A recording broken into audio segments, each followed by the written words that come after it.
Right. I got 2 versions of each software installed on here.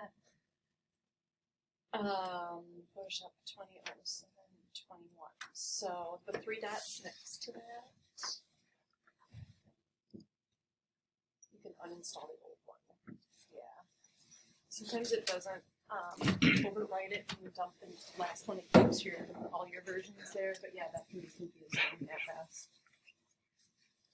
Okay, I had grand plans for how we were starting the day, which is why I wasn't super in a rush to get down here, because it was going to involve talking and doing, but there's only like 10 of you here for some bizarre reason. So we're launching straight into the lecture, and should the other Mystery 10 show up, we'll deal with my other idea later.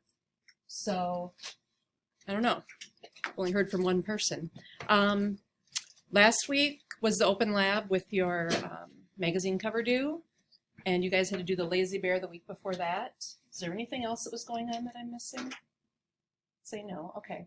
Because somebody told me that they need an extension on their homework, and I'm really confused. Because they've already graded it. And I'm like, did I assign something and totally forget it? Because that's happened before. But we have nothing, right? We had an open lab last week. Yeah. We're done. You asked, we have homework? And I said, no, go enjoy the week. We'll start over again this time.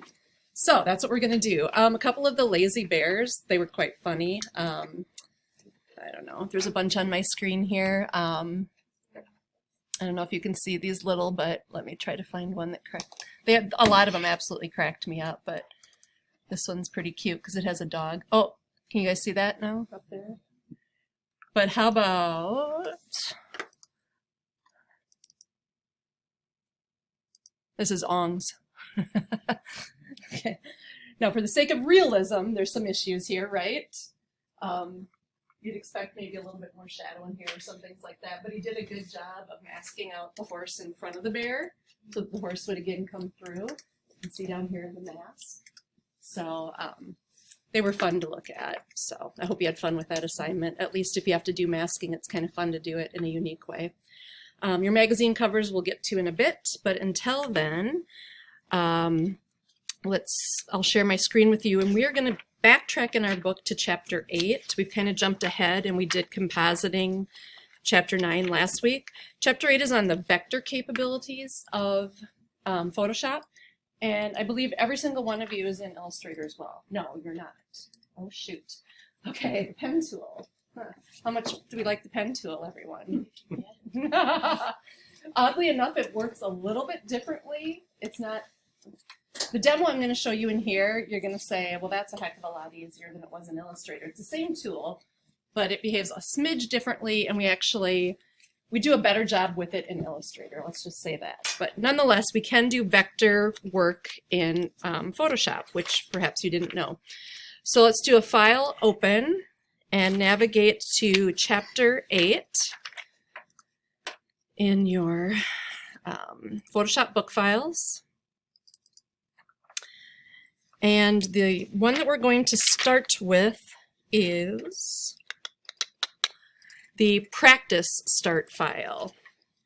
And this should look similar to what we did in illustration. And you can zoom in on this a little bit. So Photoshop is raster or bitmaps. It's little squares of color. It's not vectors like Illustrator is, where it's dot to dot and mathematical. So the only way we can make things bigger in Photoshop is to take the square pixel that we have and make it bigger, because we only have so many pixels to start with. And that's why as you drag those pixels bigger and bigger, they end up looking really wonky and pixelated, because we're dragging those squares to be bigger. Photoshop can work with vector images, however, and it can keep them completely scalable within the file.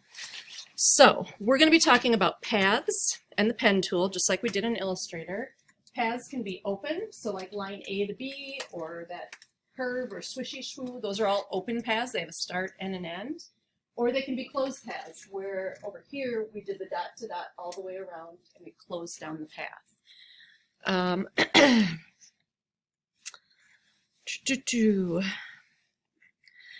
Paths in Photoshop that don't have a fill or a stroke don't print. Does that seem weird? Or like, what's the point then? Kind of? Why would we even do them? if you don't apply a stroke or a fill to them in Photoshop, they won't print. So they're kind of being used for something else, and that's what we'll find out. They're being used for a kind of a third purpose. If you want a path to have a stroke or a fill, you have to make it as a shape. So our pen tool in this software works a little bit different. We can make paths or shapes. I'm already too warm in this classroom. Sitting by the heater over here. It'll be nice in December, though. Maybe. All right, so with this file open, let's do a file save as, and let's just call it Your Name Practice.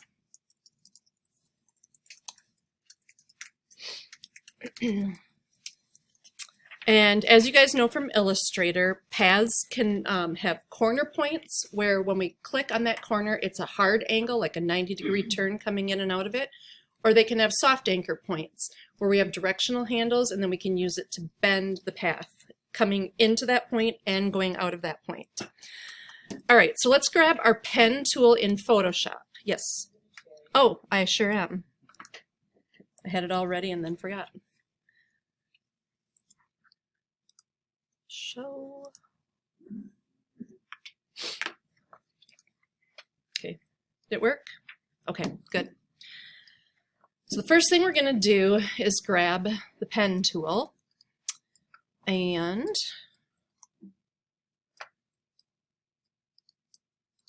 where are you? There you are down here.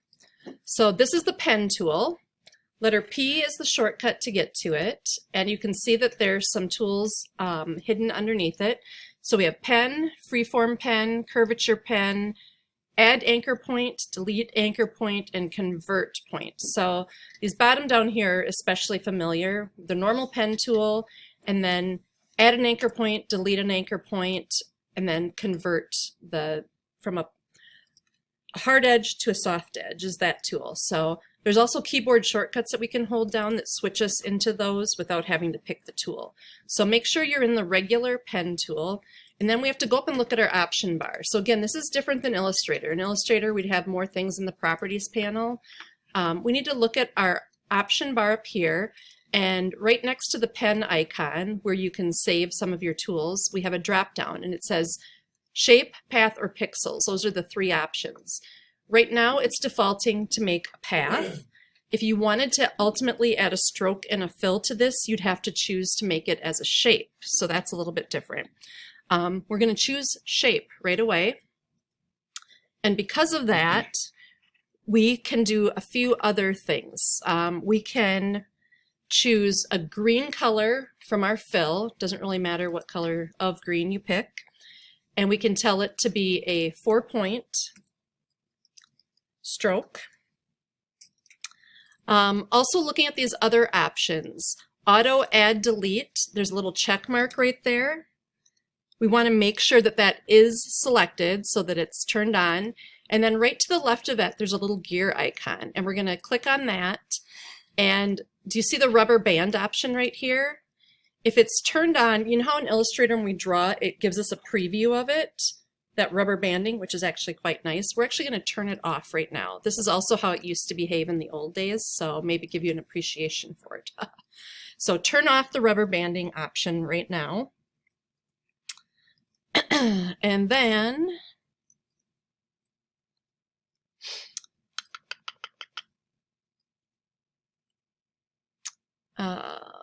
other thing we want to do is in this drop-down box, the one right next to the how big it is, the 4-point, we see stroke options. We see a solid line, dotted line, small dots, and then we have drop-down menus for alignment. So is it going to be inside the stroke, centered on it, or outside of it? We have options for how the end caps look. Does it end flat right where the path ends itself? Does it kind of stick out and round? Or does it stick out and have a rectangular ending to it? And then how are the corners handled? Same three, well, not same, but different 3 options that you can see here. The one that we want to choose in the align option is centered. So that second one down, we want to make sure that half of our stroke, 2 pixels, go on the outside and 2 pixels come on the inside. And actually that should be points, not pixels. So if yours says PX, change it to PT. strokes should be measured in points. All right, something else that's a little bit different is over here in your layers menu at the bottom down here. I'm going to make mine a little bit bigger. Notice that we've looked at channels before, but there's also another window that says paths. And in this is going to be where your paths are actively showing up. So it's different than Illustrator. We have layers and paths. Click on the Paths tab to open that. And this is going to be a thumbnail preview of any path that you draw. Is yours empty, or do you see shape 1? Who's empty? Most everybody? Yeah, you should be, and I'm not sure why I have something in here too. If you have something in here, we can just delete them out so that we have nothing in the paths panel. All right.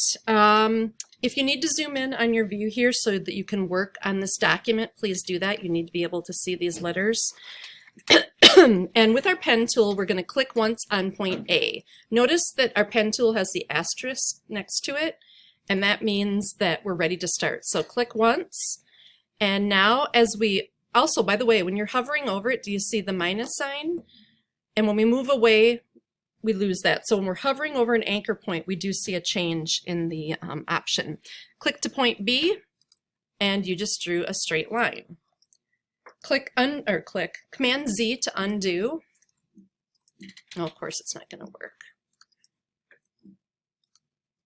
You guys see what's happening here? I screwed mine up. I told it to have a black stroke and a green fill, and I didn't mean to do that. So fill is none. Stroke is the one that's green, and a 4-point stroke. All right. Click once, and as we moved over to B, you guys probably had a straight line, but if you didn't, what's the keyboard shortcut that gives it a perfectly straight line? Shift. Yep. So hold Shift and click. All right, so that gives you a perfectly straight line.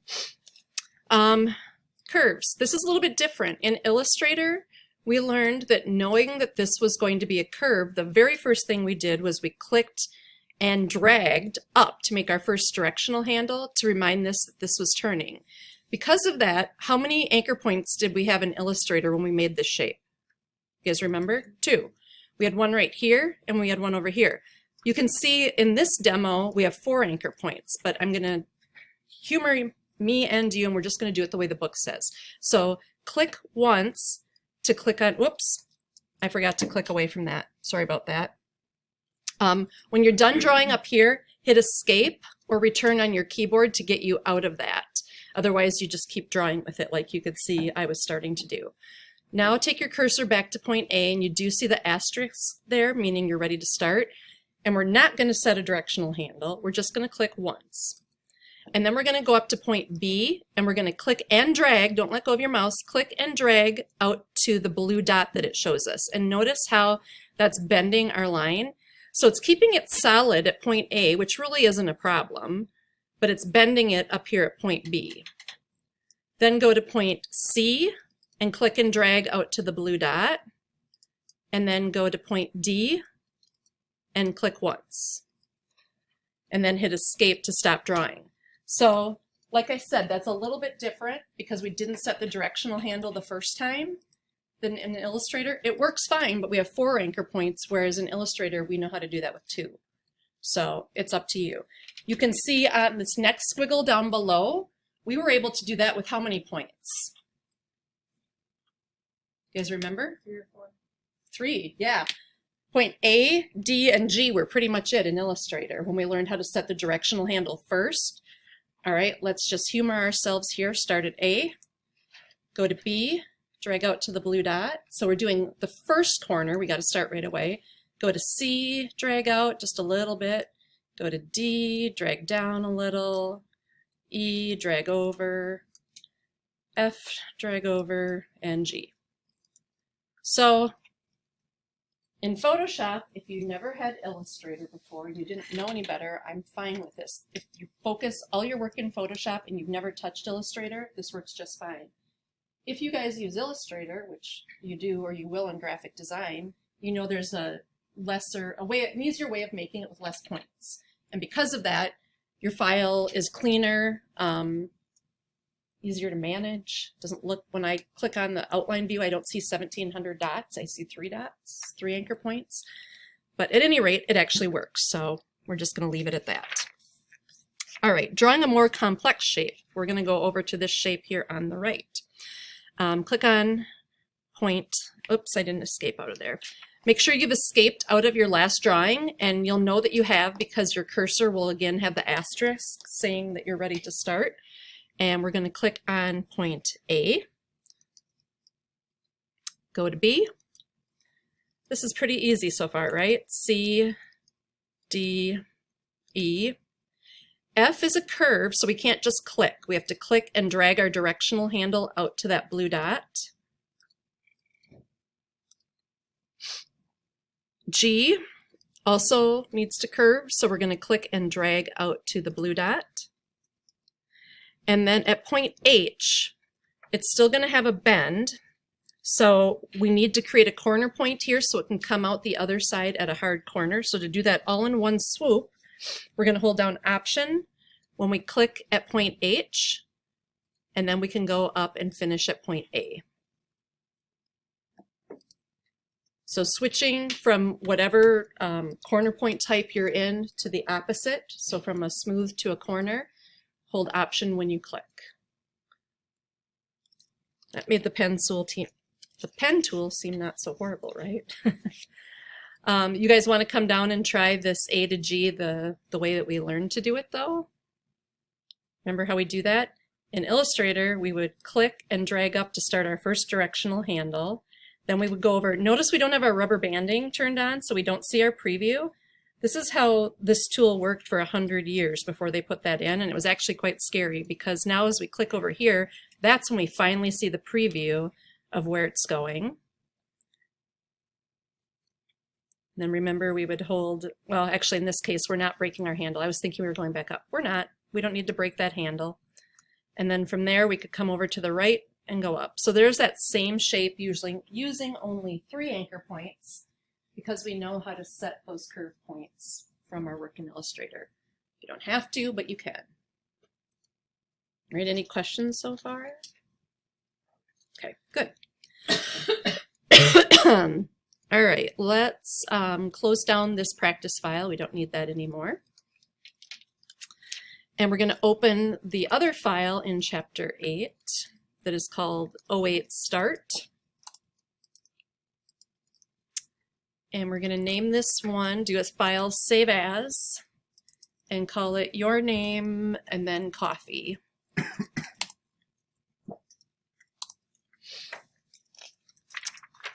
You might want to zoom in a little bit.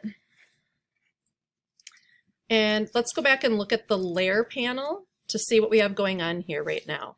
So what we have is an image, and we can see it right here. If we turn off all of our layers but the background image, we have like a photo. And then what they've done is on top of that, on a layer that's turned on, they've done some opacity, and then they've done a dot to dot for us for the outside of the cup and for the inside of the cup. So right now the outside of the cup dot to dot should be turned on. And then let's zoom in so that we can see that cup fully on our screen.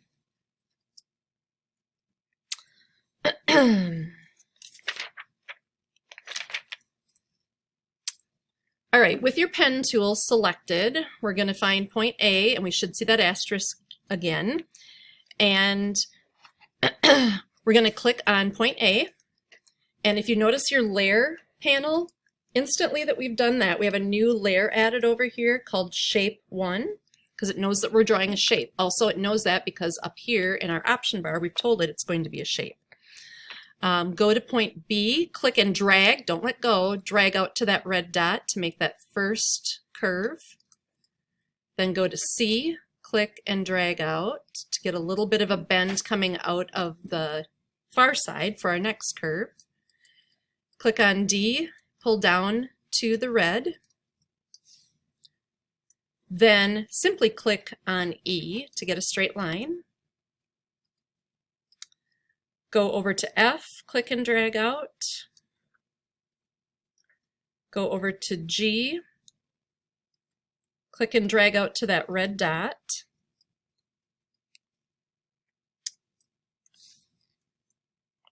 Go to H, then go to I,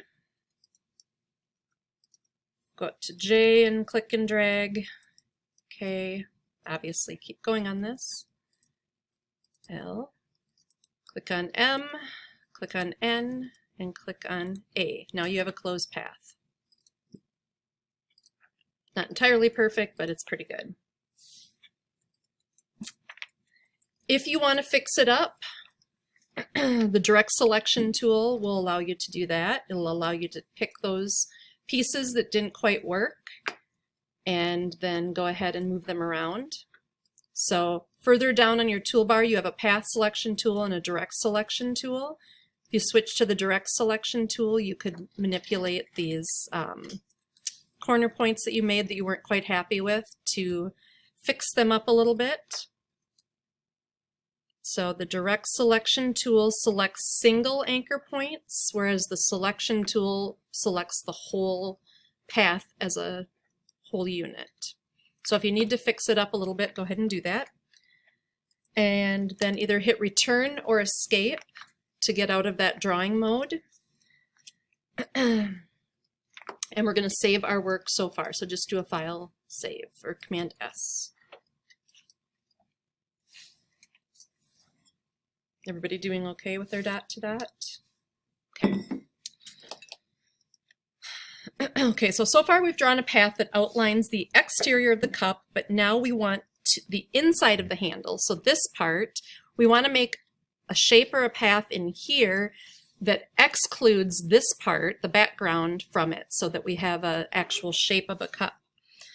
We're going to go over to our layers panel, hide the outside cup layer, and turn on the inside handle layer so that we can see our dot to dots there. In our layer panel, make sure that we are continuing to work on the shape 1 layer. Make sure that's still highlighted.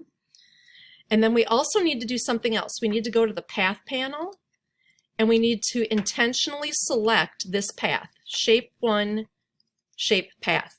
The reason we need to do this is that every time we make a shape or a path, the one that we did previously goes away. There's usually only one showing in here. It's like it can't have more than one. But in this case, we need it to work with this existing shape we already did and just take away that center part of the cup. So we need to work on this specific path as well. All right, make sure that our pen tool is selected. So go grab your pen tool again. And then up in our option bar up here at the top, about a little further than halfway across, you see a white square. It says Path Operations. Click on that drop down. By default, making a new layer is what's going to happen. We don't want that. What we want to do is choose Subtract Front Shape. So the one that we're drawing now, we want to subtract from our selection. So here's where you could add to your shape, kind of like we built that house a long time ago and we were adding to the shapes. You can choose just the intersection or the overlapping parts. Again, new layer is a default, so unless you change it here, it's not going to work. So subtract front shape. So your little icon should look a little bit different up here in the options bar. We're going to start on point A with our pen tool. We're going to click on A. We're going to go to B, click and drag out to the red dot, then let go of our cursor or our mouse. Go to C, click and drag out. D, you guys get the idea. And then E, and then click on A again. All along, that was subtracting the inside part. E should have been, see how I have that bend in there? I should have clicked Option when I clicked on E to convert it into a straight point, so then when it came out from E to A, it would have been a straight line. So in your pen tool, remember you have that option down at the very bottom, Convert the Point tool. So switch to that, and then go and click on E, and that switched it from a straight or a curved one to a straight one. And then notice that our directional handle needs to be a little tweaked here. So we would take our direct selection tool, click on point E, and tweak it a little bit here. Maybe go back to D and tweak that to get the curve that you want. So with your direct selection tool, you can click on any of these anchor points and tweak them to get your shape to be a little bit better. Anything you don't like, rearrange them, stretch them out a little bit, make it look good.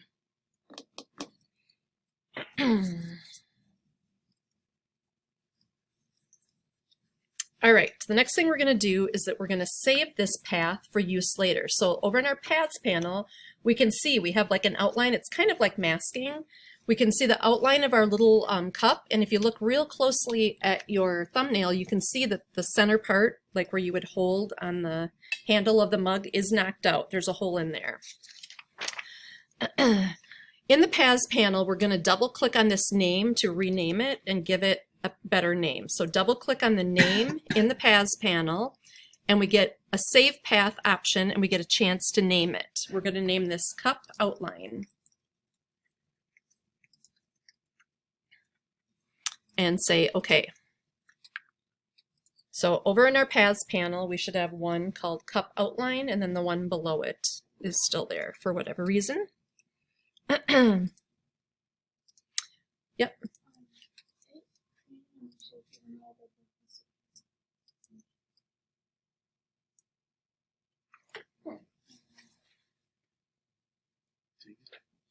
Are you sure that that option was chosen before you click? And then were you in the path? Did you have that path selected? Yeah, I have that selected. Okay. Huh. Should I just try it again? Yeah. Yeah. Anybody else have any glitches?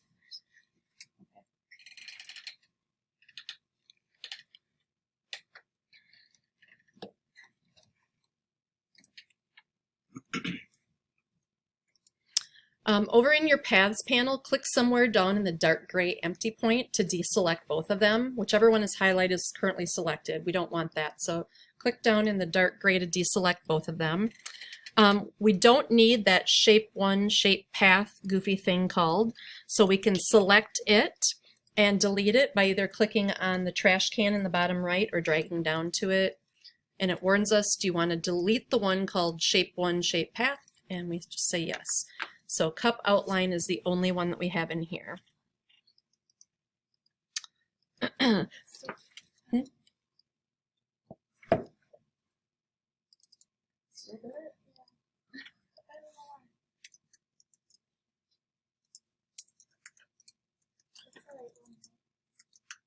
subtract that shape. I got mine in 2 separate layers. Yours is in 2 separate layers? Go back and show me, walk through that again. Let me just pause the recording. So just a reminder, we talked about deleting that second unnamed path out of the paths. And then in the layers panel, when you switch back to that, you'll see that those shape layers are deleted out of here. All we have is a saved path. And we can call that up at any time or use that in different ways. All right. Custom shapes in Photoshop are pretty cool. If you're looking at your toolbar on the left, I'm down in this direct selection tool, so I'm down towards the bottom. Right below it is where you have your rectangle tool, your ellipse, polygon, line, and then the custom shape tool. That's something that we haven't necessarily used before, but we are going to use it. Before we do that, let's go to our paths panel and select this path that we just created, the cup outline. So highlight it so that it's selected. And from here, we're going to go up to our top menus and we're going to choose Edit and then Define Custom Shape about 2/3 of the way down. Click on that and it's going to say, what do you want to name this? There's a preview of it, and we're going to call this coffee cup. And say, okay. So we basically took a shape that we drew out with vector tools and made it a custom shape that we can use in Photoshop. So back in our tools bar, in your shape tools, use the flyout and go down to that custom shape tool, that funny star shape, have that selected. And now to see the different custom shapes, you need to go up to your option bar, and about at the very end, you see shape and a little visual, mine is an arrow, and then a drop-down box. If you look in the drop-down box, these are the custom shapes that come with Photoshop. So you have some arrows, some grass, a heart, and the one that we just made, our coffee cup, is now added here as a custom shape. Click to select your coffee cup, and then escape to close that window down, and then position your document so that you can see the top of this image that we're working on.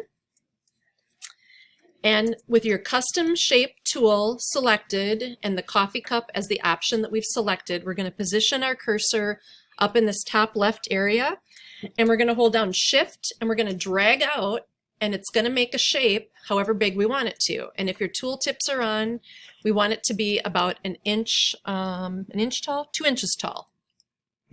So drag it to about 2 inches tall in height, and then let go. Remember to keep the Shift selected while you're doing this hold down, because it's going to proportionately drag it out.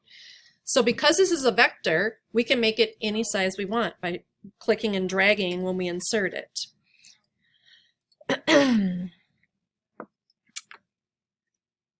Go back to your layers panel, and we now have a new layer that's called Shape 1. This is pretty generic. We're going to double click on the name, and we're going to rename it Coffee Cup. Every time you draw shapes in Photoshop, they're going to give you that layer, and they're going to call them Shape 1, Shape 2, Shape 3, which after a while can be pretty annoying. So always remember as you're going along to double click the name and give it a better name, like rectangle. Maybe you made a rectangle behind some type so that it was more visible on your page. When you draw that shape, give it a name so that it's not Shape 700. So we've now named it in the layers panel. Make sure that that coffee cup layer is the one that's selected in our layers panel. And we're going to go back to our pen tool. It might be, if you switch to the convert point type, that weird carrot shape, it might be nested under that. Go back to your pen tool. Your coffee cup layer is the one that's selected, and then in our option bar, we can see our strokes and fills up here. We're going to change it to have a black fill.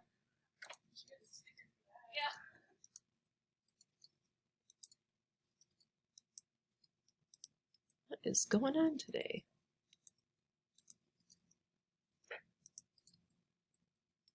You guys getting a weird gray? Yeah. Because the top layer is on still. Oh, thank you. I'm like, what on earth is going on? This did not happen before. Thank you very much. Yeah, turn off our dot to dot layer. Then we actually have a black fill. And no stroke. Switch that to be no stroke. And then enter or return.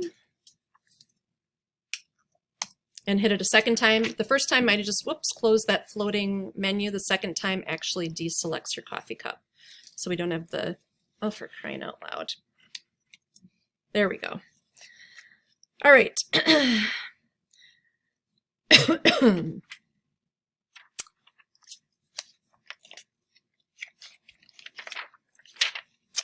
All right, we can also subtract shapes from a shape layer. So our coffee cup up here is actually just a shape, but there's also a custom shape in that menu option that looks like a lightning bolt. And we can subtract the lightning bolt from our cup and therefore see right through it, is what we're going to do. Do you have a question, or are you just stretching? Okay, that's fine. Go back to your custom shape tool. So the globby star at the bottom. In our paths panel, we need to switch to the paths panel. Make sure that we are selecting the coffee cup, or the coffee outline. Or no, I'm sorry. We're selecting this black one that we just drew, which is the coffee cup shape path. That little one way up in the upper left corner, you can see from the thumbnail, that's the one we want. Then in our option bar, we're going to go up to that option of, do we want a new layer, combine shape, subtract, all that stuff again. And we're going to choose subtract from the front. We now have a crosshair, but we need to switch and get a different shape. So we're going to go and grab the lightning bolt, which is in probably the second row, depending on how wide your preview is. And then we're going to start in the upper left corner of our coffee mug, and we're going to click and drag down to the right to make this lightning bolt. You can see I'm not holding the shift key to make it proportionate, so I can make it thicker, thinner, whatever. I'm just going to make a freeform lightning bolt, and it subtracted it from the existing shape. Hit enter again to accept that. So we subtracted that shape out. All right, let's save this file so far. And we're going to talk about smart objects, which you guys, we've already used them because we've used them to apply smart filters.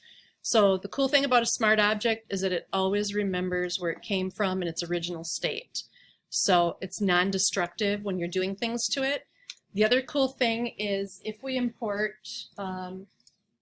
let's just say that for some reason the president of this coffee company is Mary, and they want Mary's picture up here, and you import it as a smart object. In the file that you've named Coffee President is Mary's photo. If Mary gets fired and Jake is the new president, and in that file called Coffee President, you put Jake's picture on top and save it, it automatically updates everywhere it's used. So you know the update? It updated to Photoshop 2020. And the lightning bolts and these shapes are no longer in it. 2020 is now available. Yeah. Oh crap, I thought you were 2 versions out. So yeah, right about now is when Adobe Max conference is and they roll out the whole new Adobe. So you're the only one in the room who's updated. Holy moly. I still have the old version, but the lightning bolt's no longer in that. Are you kidding? I bet it's there somewhere, but they put it in like No, a hidden menu. They have different shapes in there now. See why I love teaching? Isn't this fun? Got these now. What? Okay, but like, where's the ones that you always need? They've got to be in there. Go to the that thing. Restore default shapes. Try restore default shapes.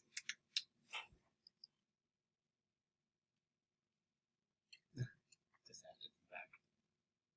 Okay, those are cool, but like bullets and the trademark sign and stuff like that, arrows, those are important. Oh my god. Okay, nobody else update.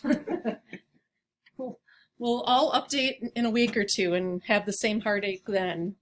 So you got it working on the old one? Yeah. You're okay? Yeah. Wow, that's weird. That's funny when you said that there were 2 versions there. I just assumed it was a super old and the one we were on, but it was actually you updated to the new. All the software is available. Oh, I should know this. Every year in November, I start crying because all the new stuff is out, which is cool because there's really cool stuff. So that's before next week. I'm going to find a video on what's the cool new features, and they're going to say, "Hey, we added elephants to the custom shapes, but your arrows are gone. Sorry." Okay, so smart objects. Let's get back to them. We're going to place the Kahlua Coffee logo as a smart object. It's just a bunch of text. Seems kind of silly to do it this way, but we're going to practice with smart objects nonetheless. Switch to your Move tool. Go back to your Layers panel and select the coffee cup layer. And we're going to do a File. And then down here we have 2 options, Placed Linked or Placed Embedded. I want you guys to always be aware of this in any software you're working with. When you embed something, it goes into the file permanently, which is awesome, because then if you send it to somebody else, it's for sure there. The downside is it adds a lot of weight. Like if you embed a 15 meg file to this, it's 15 megs bigger. Linked works great if you're all on the same computer and you all have access to the same files. Then it lives outside of it. It's not in the file, and it doesn't add to the size of it. The cool thing about that is that if you update it in the linked file, it updates in this file as well. It's kind of like a global color or something like that. So you have 2 choices here, place embedded or placed linked. We're going to do a placed linked. And then we have logotype.eps. Does anybody know what an EPS is? Espanol. Sure. Almost. It is encapsulated PostScript. It is the generic version of a vector file. Illustrator, their native file name is .ai. It's vector art made in Illustrator. So if you had a different vector art software piece and they hated Adobe and they didn't want to open Adobe's files or couldn't, you couldn't open an AI file, but you could open an EPS. That's the generic version. And that's an option that you have in Illustrator, is to save it as an EPS also. It's exact same, it's just a generic name. So this is Logotype EPS. So click on that. And I just wanted to make sure we weren't doing any more options before we say place.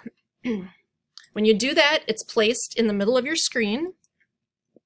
We have a new layer over here that says Logotype. We're going to drag it up here by our coffee cup.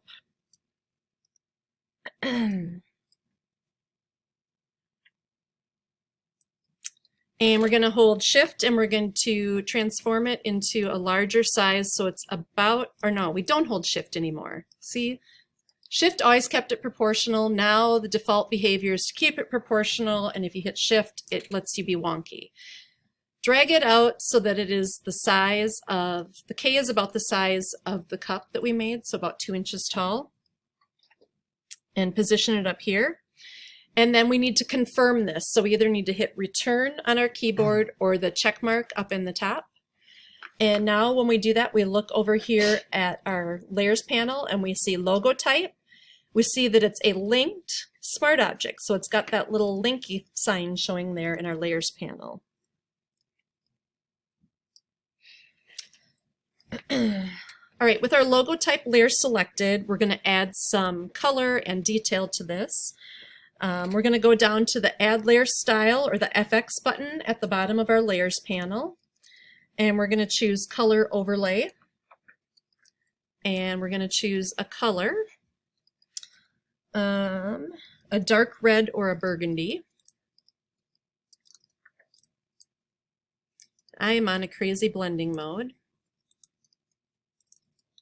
Go back to normal. I was on some strange blending mode, so it wasn't picking the color I was showing. So dark red or burgundy.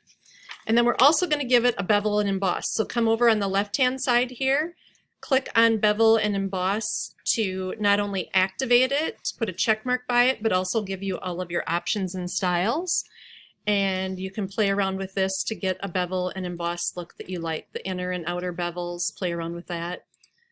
Smooth or chiseled, whatever you want. And when you're happy with that, say OK. Notice it's a smart object, so the Logotype EPS itself is still that same old basic EPS file that we pulled up, but what we've done to it is placed it as a linked file, and we've added 2 effects as smart effects. So we have bevel and emboss, color overlay.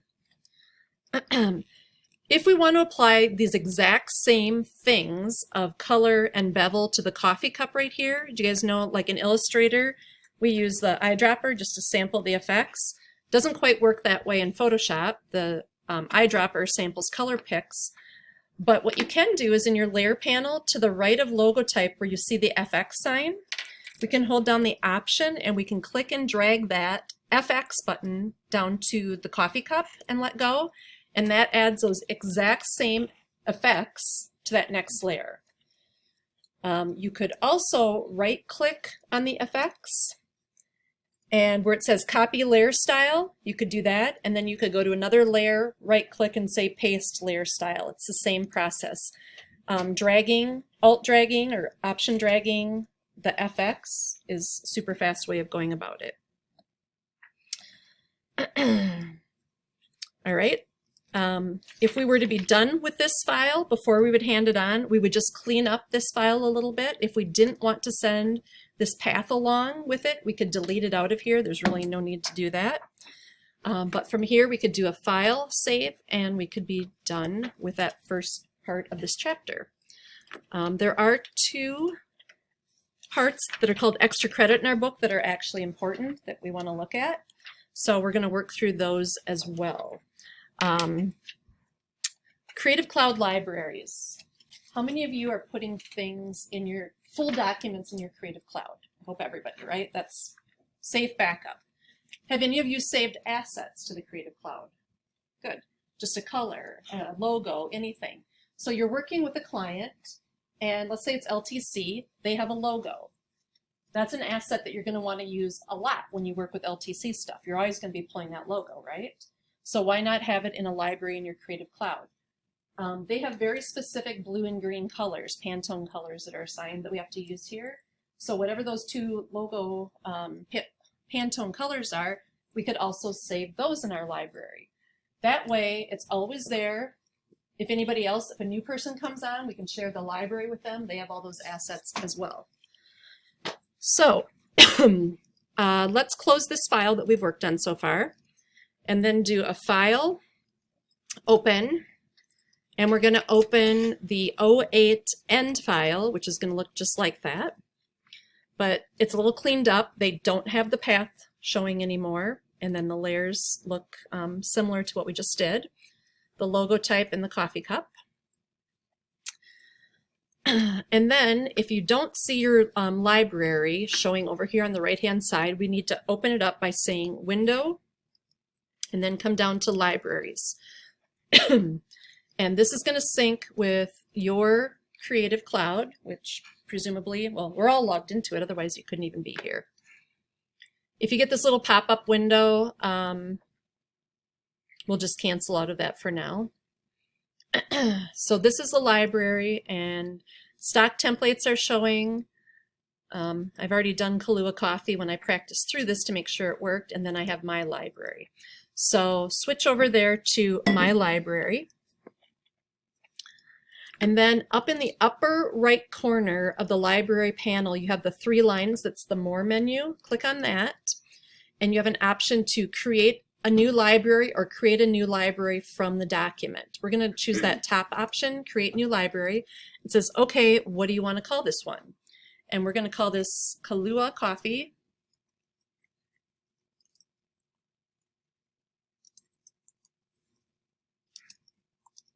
I'm calling mine part 2 because I already did this once, and say create. So Kahlua Coffee is the name of your library.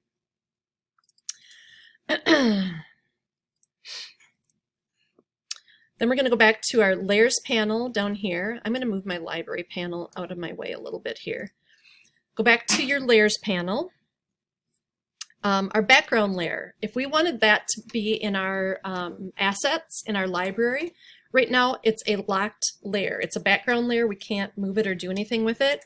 So the first thing we need to do is release it, but we're actually going to turn it into a smart object. So right click on your background layer and convert it to a smart object. Now it's layer 0. It's not locked down anymore. Go back to your actual document, and we're going to take the Move tool, and we're going to move this layer, our background image, and we're going to drag it into our library. So we're not going from our layers panel to drag it, we're dragging it from the document itself. So we now have layer 0, which is the picture, added to our library. We're going to do the same thing with the logo and the coffee cup. So highlight your coffee cup in the layers panel, come over to your document and drag the coffee cup over. Highlight your logo type and drag it over. So we now have these things in our library.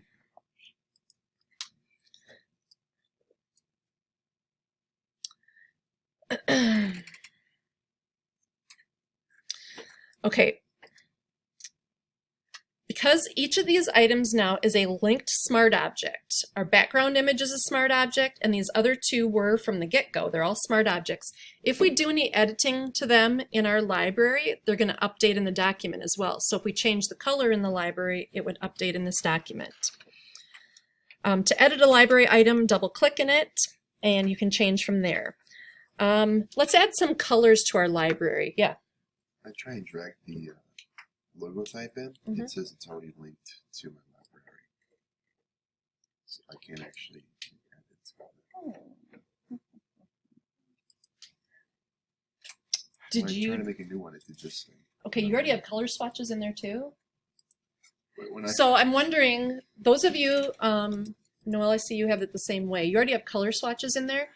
When you guys went up here to this option, did you choose the second one, create new library from the document, and the rest of us picked this one? Because that's going to pull out all the different things for you. That's my guess. maybe Whereas this one, we have to drag things in one by one. I don't know, that's my guess. Otherwise, I don't know how you would have all those swatches without having to manually do it yet. We went into Adobe Color and we did the like we made the swatches and then it said like add to my library on Adobe Color. No, but we have like the actual one like from. Yeah, I know what you're saying, but you didn't do that, like, you didn't make a color library from this Kahlua coffee file. Oh, But it's showing up, she has red, white, and black showing up. I'm already there. And you have a layer style. It also imported the fact that you beveled and overlaid on that. So I'm thinking you guys click the other button, whereas we're just manually doing it. But okay, so at any rate, let's add a color. With our eyedropper tool, come over to your eyedropper tool, and we're going to click on the red mug. Notice that's going to load our color chip at the bottom of our tool panel to be that same exact color red. And then we're going to click on, in our library panel, at the bottom left, there's a plus sign. We're going to click on that, and it says, okay, what do you want to add to it? Do you want to add the layer effect color overlay or the layer effect style? We actually should have other options in here. We should have just a foreground swatch.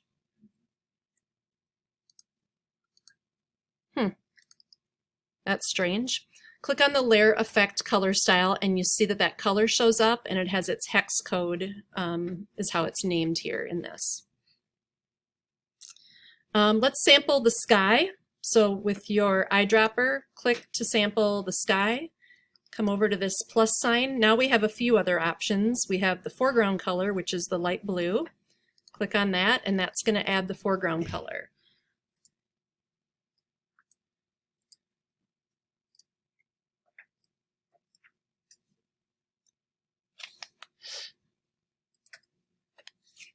All right, also up in the library's panel menu at the top right, click on that. And you're going to see quite a few options on here. Collaborate. By the way, import and export. If you were to do the export this library, it would save it as a file that you could send to other people, and then they could click on import the library and bring it in. However, if they're on the same version of Adobe Creative Cloud that you are, you can click this collaborate button. So I want you to click on that. It's going to take us out to Adobe Creative Cloud. And it's going to say, who do you want to invite to Kahlua Coffee Part 2? I would like you guys to ask somebody sitting next to you what their email is, or use mine, brenda.blum@GoToLTC, and invite your neighbor or me to join your Kahlua Coffee, and then we'll see how this works. you have to do it because I can't get this thing to work. I went to my libraries and I deleted that one that I made, and I still can't drag this into it, even though I deleted the other library. It was named like End 08. So I still can't add this.